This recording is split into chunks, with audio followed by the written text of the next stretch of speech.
आपलं 50 वर्षाचं स्वप्न या ठिकाणी पूर्ण होतंय।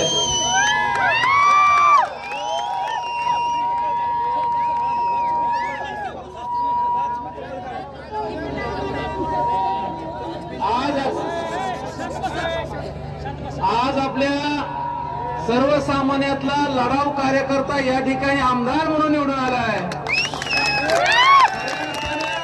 हा विजय हा काय फक्त तुमचा आमचा नाही, प्रत्येक या चेअरमन साहेबांना या ठिकाणी आमदार करत असताना छोट्या पोरापासून ते वृद्धांपर्यंत प्रत्येक जातीतल्या प्रत्येक घटकांनी या ठिकाणी कष्ट करून पळून रात्र दिन रात मेहनत करून या ठिकाणी त्यांचा विजय झालाय।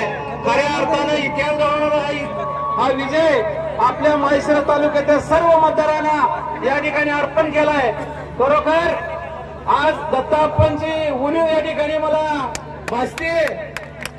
स्वप्नातला एक खंड आणि सख्या भावासारखा माणूस आज या ठिकाणी आमदार होतो। याच्या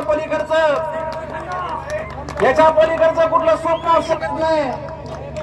बस या ठिकाणी मी एवढंच बोलतो, इथं थांबतो। जय हिंद।